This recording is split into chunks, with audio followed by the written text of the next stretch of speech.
So I invite you to consider the following sequence of keys one at a time.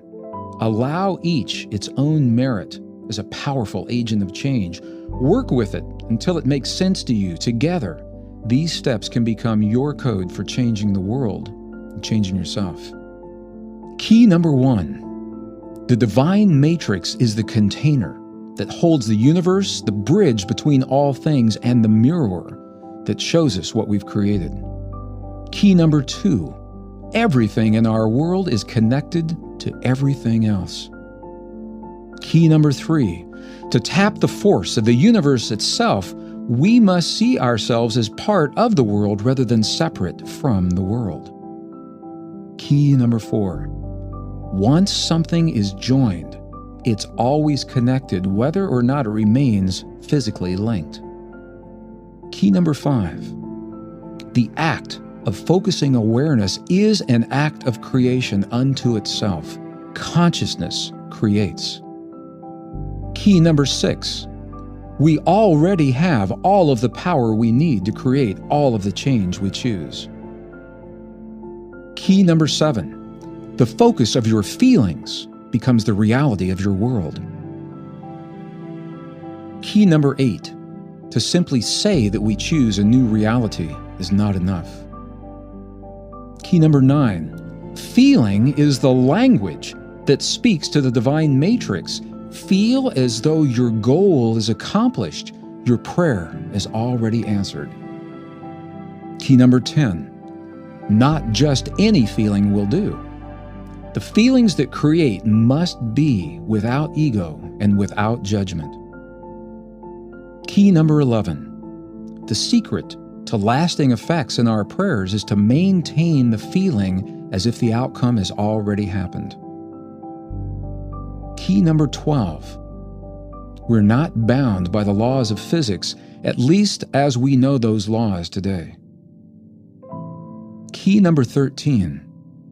In a holographic something, every piece of the something mirrors the whole something.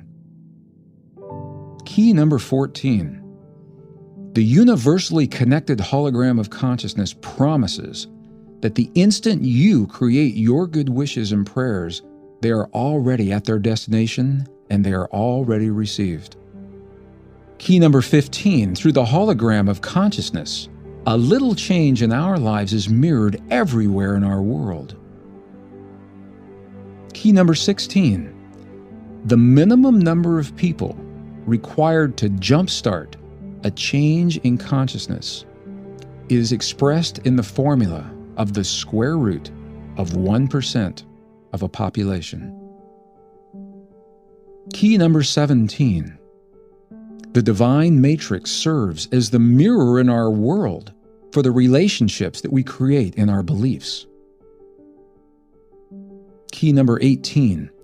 The root of our negative experiences may be reduced to one or a combination of only 3 universal fears: abandonment, low self-worth, and trust. Key number 19. Our true beliefs are mirrored in our most intimate relationships. Key number 20. We must become in our lives the very things that we choose to experience as our world.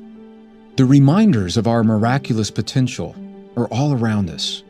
Earlier in this program, I suggested that the anomalies of quantum particles could be something more than simply strange and spooky behavior.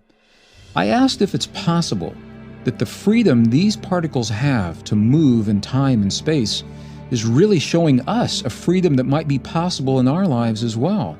Our bodies are made of precisely those same particles. Well, following all of the experiments, the research, and the demonstration of those who have transcended the limits of their own beliefs, I believe that the answer to this question is yes. If the particles that we're made of can be in instantaneous communication with one another, if they can be in 2 places at once, if they can live in the past as well as in the future and even change history through choices made in the present, and surely we can as well. The only difference between those isolated particles and us is that we're made of a lot of particles and we're held together by the power of consciousness itself. The ancient mystics reminded our hearts, and modern experiments have proven to our minds that the single most powerful force in the universe is something that already lives within each of us. And that's the great secret of creation itself. It's the power to create in the world what we imagine in our beliefs. And while it may sound too simple to be true, I believe that the universe works precisely this way, and the evidence supports that belief. When the Sufi poet Rumi stated that we're afraid of our own immortality, maybe what he meant was that it's actually our power to heal the very conditions that steal away life itself that truly frightens us.